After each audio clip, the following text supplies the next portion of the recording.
Hi, folks. I was thinking, just having something to eat, and I was just having some, doing some thinking and whatever it is. And I thought, imagine that you spent most of your life, right, trying to accumulate money, right? Whatever currency, it's just money in general, right? You've been pouring your heart and soul into money, and let's just say status as well, to be known as somebody in the Matrix, in the Truman Show, that is successful, right? That is loved. Again, you're not necessarily loved or liked or honored or adored because of your good virtues, but because you've got a lot of money, because you're sexy, because, I don't know, maybe you've got a personality that makes people laugh or something like that. But you have a lot of status, and you have, like I spoke about Joe Rogan, the other day. There's a guy with a lot of money, a lot of character, a lot of charisma, and I'm sure he's helped a lot of people in his life. He's done a lot of good in the world. I do believe in whatever it is, and but let's just say for himself, let's just take a guy like London Real, Brian Rose. I mean, that son of a gun. Apparently, he's just up to no good. He's running for mayor of London. He's scammed people out of so much money. It's like absolutely ridiculous. The London Real Army, and apparently he just buys his subscribers. He's got like 1 point something million subscribers, but he gets like 34,000 views on his videos, which is not really possible if you've got so many subscribers in a way. But not a cool dude. So let's say for him, he feels like money, okay, and status is what counts, which most people do. And then let's just say he gets, I don't know, beamed up by Scotty and goes off to another galaxy, right? Where his money means absolutely nothing. I mean, he can take it with him, let's just say, but his money and his status means absolutely nothing, right? And the character that he's worked on, the personality, the ego that he's built on, right, that means nothing there. And so what has he got there? Like, if he stands around people that don't support him, that don't, like really give him the time, because they can see what he's really about. Let's just say Galaxy and there's other people or other spirits or something like that. Because what I'm talking about is when we die. And when we die, it's not the same culture as where we come from. It's not the same setup as where we come from. Obviously, you're not graded in the same way. You haven't got the same sort of status or hierarchy or whatever it is. You don't have any of that. The currency that you've worked for in this life, like financially, means absolutely nothing there. It's like, I don't know, you're trying to buy something here with currency from the 1800s. Okay, that's still got to be a bit of value, but like I'm saying, currency that's already been outdated. You've got a whole lot of it, but it can't buy you anything. It's just paper. It's just nothing. And that's what I think is just, it's probably very, very scary, going through to the other side. It's like, well, what is your merit? What good did you bring into the world? How did you hold on to your individuality? How did you walk the path of the mystic, right? Or being a free thinker, and not for everybody, because again, I don't think it's for everybody. But like, what did you accumulate in this life? Sure, you accumulated experience, but again, a lot of your experience was very, on the surface level of things. So what I'm saying is that, like, I think there's this massive, just sort of cleanse or purification, but like that just like deletes so much of one's life if it wasn't about growth, if it wasn't about goodness, if it wasn't about truth, right? If it wasn't about love. Like, I really feel that way. I felt like when I've spoken to people who are part of the Matrix and whatever it is, they haven't felt the need to grow. They felt like to be well adjusted to their culture, like their culture, if they can be sort of in their culture, that they can be wrapped in warmth and love and acceptance and appreciation, have purpose in their culture. Like my lady friend, like she just feels that, like, even when we die, maybe that she'll be met with her grandparents or her ancestors from her culture and from her religion, and it will still be the same kind of setup there that it is here. We'll speak the same. She'll speak Zulu, she'll whatever it is, have her beauty. She's an attractive woman, she'll have all those things there. She'll be somebody of who she's become, how she understands herself now, her image of herself now, right? Her status now, of who she is now, the language now, right? And what I'm saying is that I think it's completely otherwise on the other side. And all that is really makes it through on the other side is your acts of kindness, goodness, love, and growth, right? And when you get there, it's like, I mean, it probably feels like home for the soul. I don't know how it works, but I don't know this at all. But what I'm just trying to say is that how much is null and void in our lives that we put so much time and effort into that I think just gets deleted. Sadly gets deleted. So much I just feel of our lives gets deleted. Like, I mean, somebody who's really, really attractive in their youth, when they grow older, their looks fade away. And it's like, well, what do you stand for now? You know what I'm saying? What do you stand for now? What do you carry in your being? Generally, what do you carry in your being? How much love have you brought into the world? How much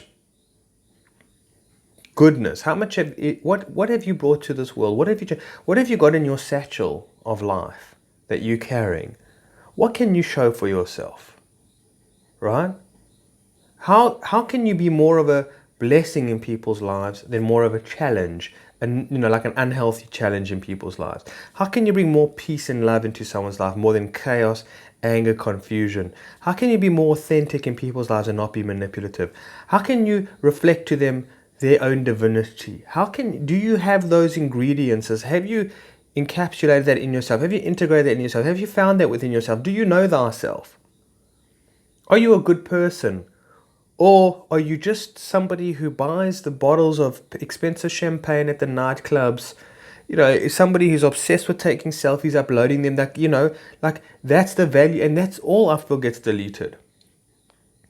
And that's, I think, the shock and horror that most of us don't want to face in this life. We don't want to face this in this life. It's absolutely terrifying to understand that I haven't been a good person. I haven't been fair. I haven't been kind. I haven't been loving. I haven't been honest. I haven't taken anything from life. I haven't, nothing. I've just, I don't know. And for myself, when I look at people and I think to myself, like, I understand that on this experience, and I understand that goodness is not for everybody. I really don't believe that. Enlightenment or consciousness or awareness or self-introspection or, an examined life is not for everybody. It's not for everybody. There's no question about it. This life is not made that way. It's not made that way for everybody, right? But there is a part of it that you need to maintain and hold on to your individuality as much as you possibly can. Whatever that means. That your life matters, I feel like our lives don't matter. Like, I was going through, privatizing a lot of my old videos for different reasons. And I've been listening to the videos and I thought to myself, you know what? Rather than always listening to what's latest news, or not that I always do that. I'm not really following the news. I'm not up to date with it all. But like, instead of being so engrossed with and I don't even watch that much TV series. But whatever it is, but just stuff that there's so much for myself to go back and listen to my old videos and see, wow, my man, look how much you've grown. Look how much you've changed. Look how much you've developed, right? Look how much more confidence you have or less confidence that you have. Look at how much more understanding that you have, right? And I have so much more appreciation for myself, because 9 out of 10 times when I think I'm going to go back and watch my videos, I think I'm going to be like, cringing and, Aaron, what were you thinking at the time? And you were too woo-woo, or you were too, you didn't explain yourself nicely, or you're too emotional, or you were too angry. And I look back and I say, wow, no, here's a sincere, honest guy, bearing it all. And I get that reflection. I'm like, oh, wow, and I don't know, I look at how many videos I've made. Hundreds of videos. And I've never been popular, and I know I've spoken about this so many times. I'm not a popular guy on YouTube. I get a few comments, I get a few likes, and the same guy who thumbs down every single one of my videos because he's got a a chip on his shoulder about me, and I mean, it makes him happy. I don't understand it personally. I don't understand it. What's this guy's name? What's his username? Eric. Yeah, he knows who he is, and he won't listen this far to my video. I can guarantee you, but he just comes around to thumb it down, and gives him something to do. He must be in so much pain, that dude. So much pain to feel that he needs to come and I try and think about that. I would try and like put my loving arms around him and say, Eric, my man, like, why do you feel this way? Why do you go out of your way? Like every video you see pops up of mine, ooh, another opportunity to thumb it down. And I mean, I don't know, I've spoken about this before. So I look at myself and I say, well, and every day I'm understanding my story more. Every day I'm understanding what my challenges have been in my life. Every day I'm understanding it more. And more I'm understanding my place in a way. And I know that's being vague, but more and more every day. And there's a sense of satisfaction in there. There's a sense of, knowing thyself more. There's a sense of meaning to it. Like, for example, I know that I chose this life to walk alone. Okay, this is not something that I wanted to come to terms with. It's not something that I wanted to be, real about. I've come to walk alone. Okay, and I've come to live a very, very, very far out extreme life than to most people that I possibly know. I am so far out. I am so worlds apart to other people. I am so different. I know it. I see it when I come across people. Like now, I went to to this Bombay Blue, Indian restaurant, and I mean, I was there about 2 weeks ago, and the woman remembered me, and I mean, not that long ago, but like, I really feel some people, they can see, oh, this is this is a nice guy. I can feel it. I know it. Some people very seldomly meet me and say like, I'm just surprised by your being. Like, I just didn't know. I mean, I'm friendly with ladies in their 50s, 60s, 70s, Although I can't get along with women, not that I can't get along, but I can't seem to meet or have conversations with women my age or younger. I mean, like sort of just, heartfelt, just pleasant conversations. The other day I went to this Italian restaurant and I met a waitress there, her name's Ashley.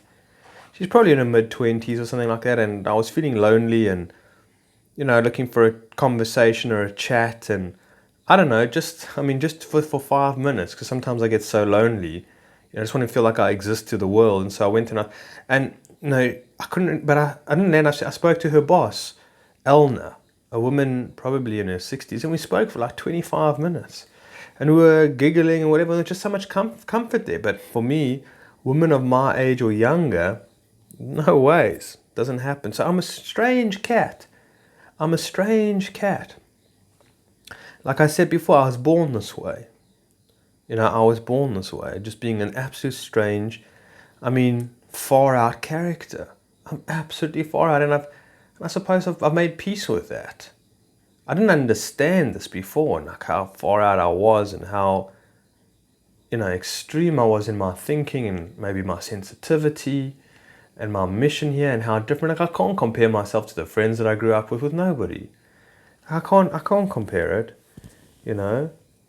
my choices in life, not being married, not having children, the partners in my life that I've had, the way that, like even right now, folks, with this whole world where it's on, like I really, sincerely and strongly believe that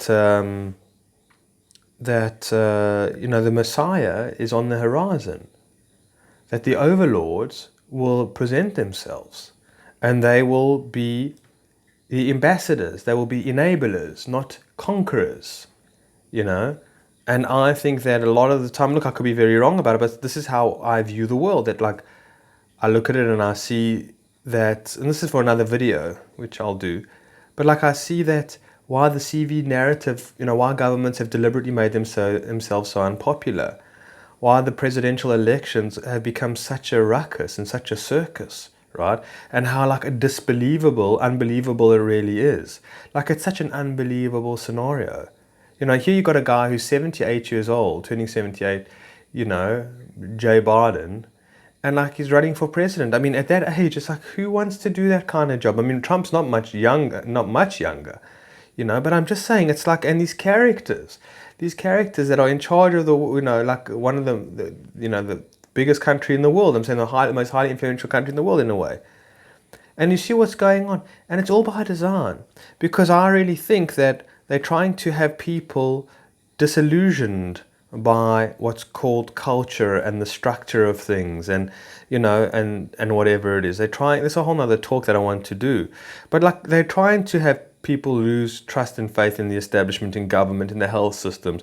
They're trying to see that, for majority of people, to see that it's political, that it's money driven, that or whatever it is, that the world is greedy, which it is. I'm saying these things, but it's trying to show its hand for people, even the worshippers, even the most obedient, mask wearers, whatever it is, and people who believe the CV narrative completely. Even then, in themselves, feel that there is, deep down in their subconscious, in their psyche, feel that there's a deception going on, right? And if there's a deception going on, it's like they feel it. They don't feel the confidence that they had, let's say, when God's, whatever, it doesn't matter, in the system they used to be. So they're trying to get people to fall out of love in a certain way with the system in order to bring in the Messiah, so people will, say, oh, here we go. These people have come to, enable us, enable to uplift us, to help us, to assist us. And they possibly, I'll do a whole nother video on this. Anyway, and that's the way I think. I've been thinking about this, like, a lot of Terence McKenna's work, this transcendental object at the end of time, at the end of history, that I've come into the world at a very, very unique time, on a very sort of very intense spiritual journey with a lot of challenges. It's very, very isolating. It's very unusual. It's very unfamiliar to any. I'm saying it doesn't feel natural. It does feel natural in a way, but it feels bizarre. And I'm sure for the soul being in this body, it's a bizarre, far out experience, and coming into the times that we're living in now. I'm far out, and so I know some people on the internet think like this, but it's very few. And this is how I live my life, and it's bizarre. And more than that, I'm not even touching it, it's just the tip of the iceberg. But so what I'm saying is, by going back into my old videos and watching and seeing who I am and seeing my narrative, and understand that this is just a blink of an eye, and understand that when we incarnate, when we transition to the other state, all that is weighed, all that is gained, is your growth in your goodness, and the ripple effects that like I'm saying, the quality of your being and your authenticity, that's all remains, I feel. So like for my lady friend, she'll go there, let's say to the other side, I'm just saying hypothetically, and be like, they come up to her and say, well, how did you do? How did it go? We're curious, we're not trying to, shout at you. We're not trying to discipline you here. We're not trying to punish you.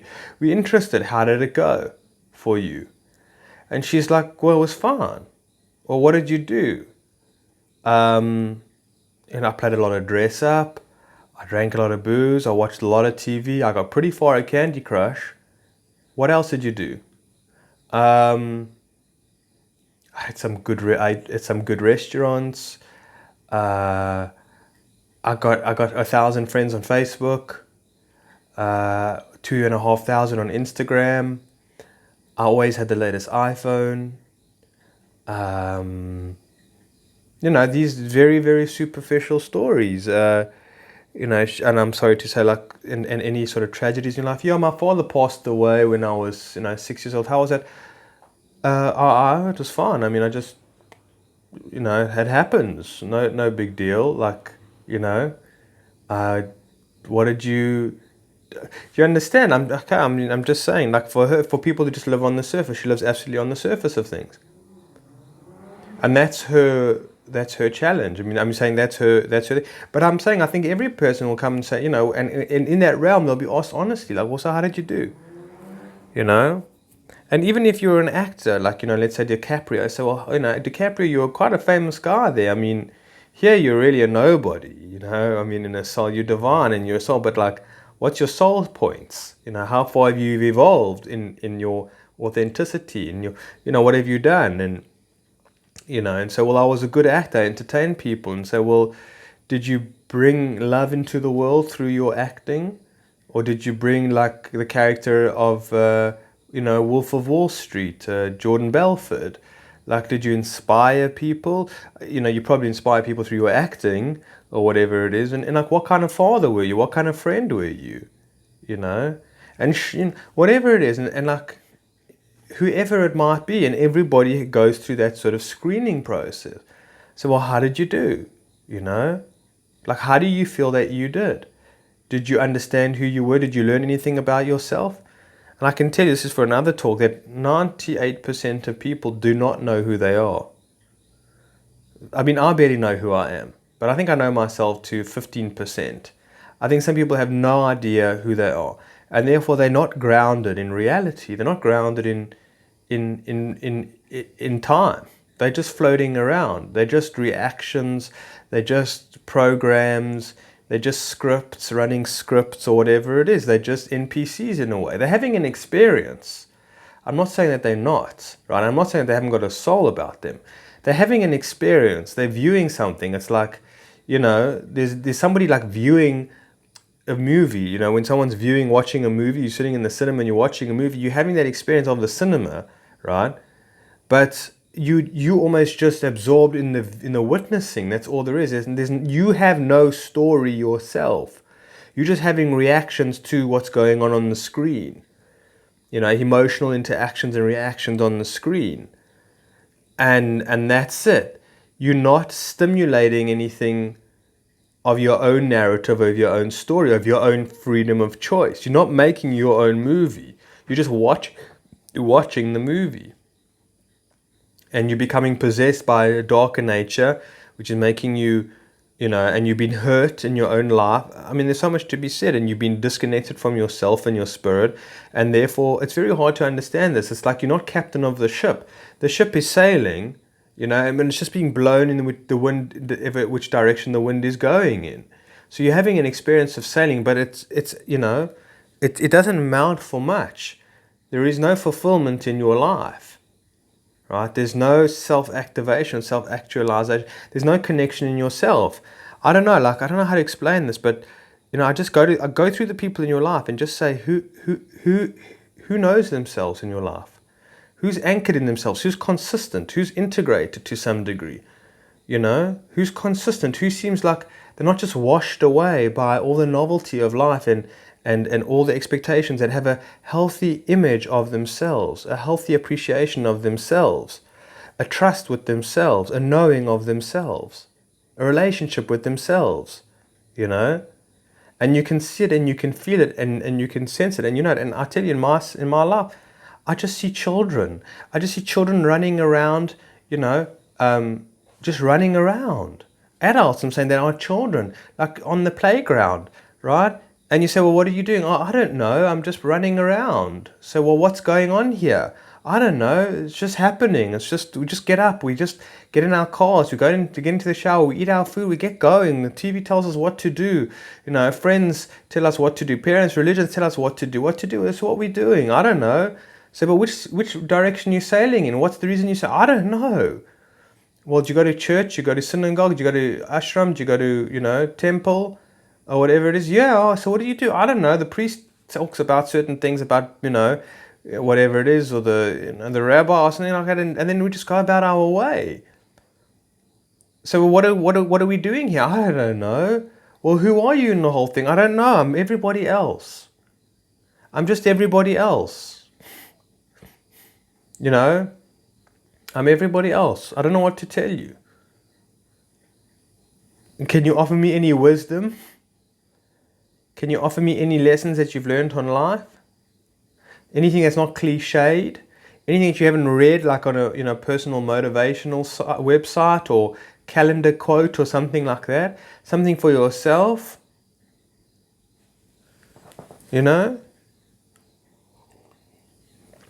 I know this is just a ramble. I'm going all over the show. Well, well, you're just doing it for fun. I mean, what are you doing?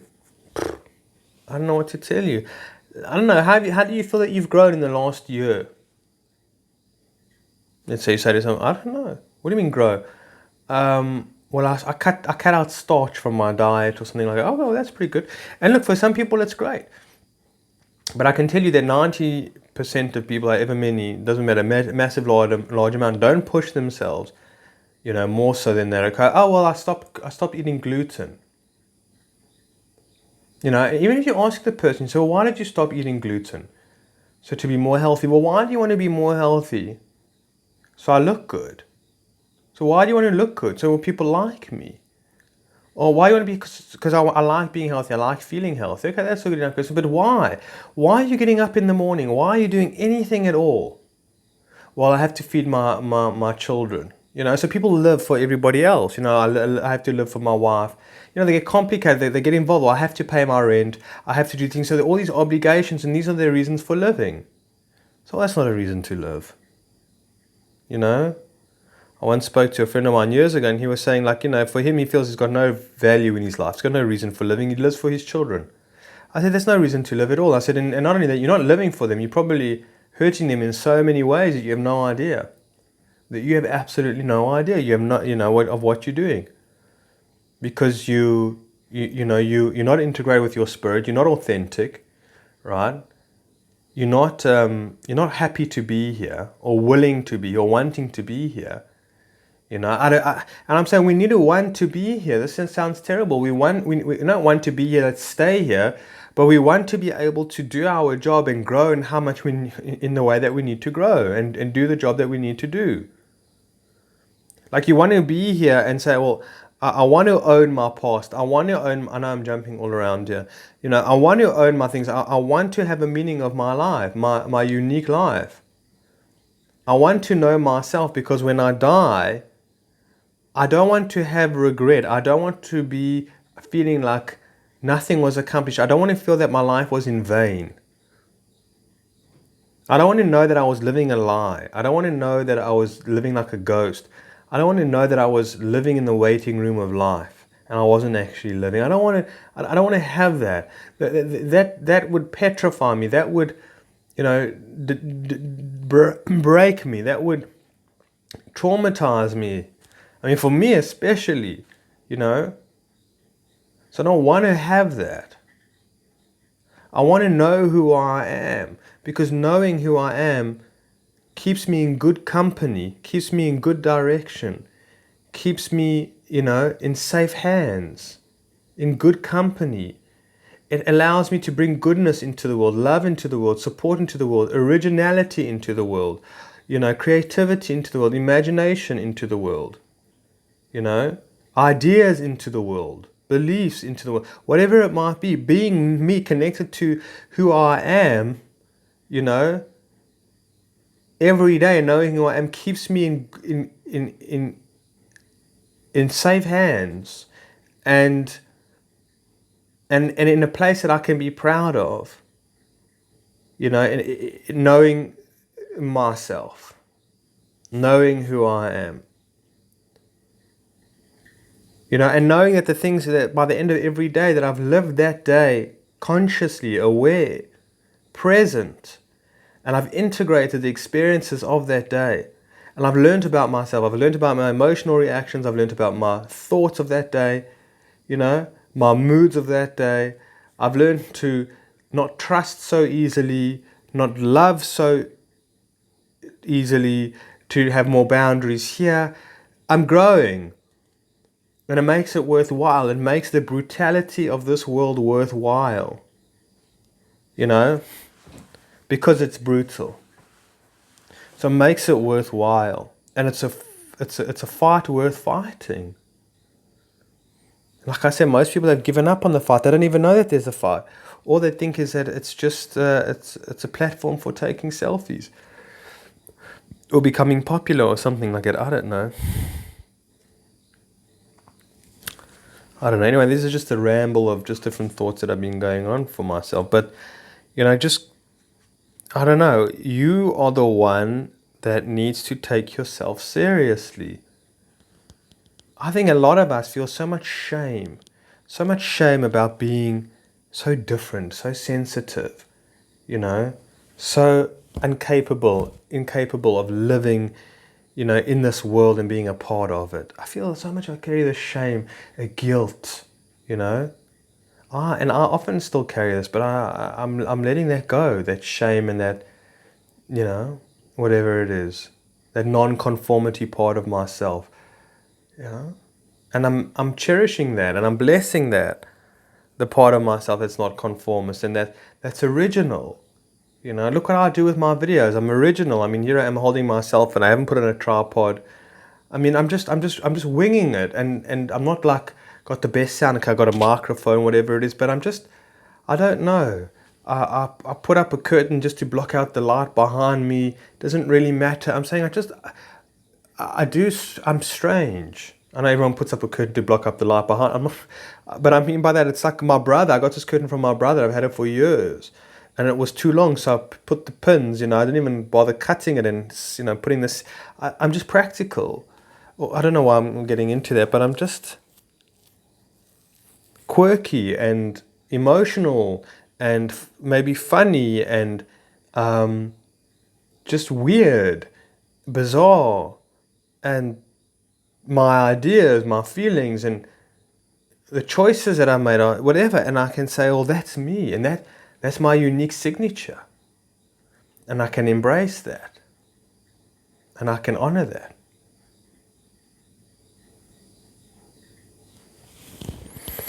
And so that's what I'm saying. I think for most of us is that you got to honor thyself. You got to honor thyself. You got to know thyself. You got to protect thyself. You got to love thyself.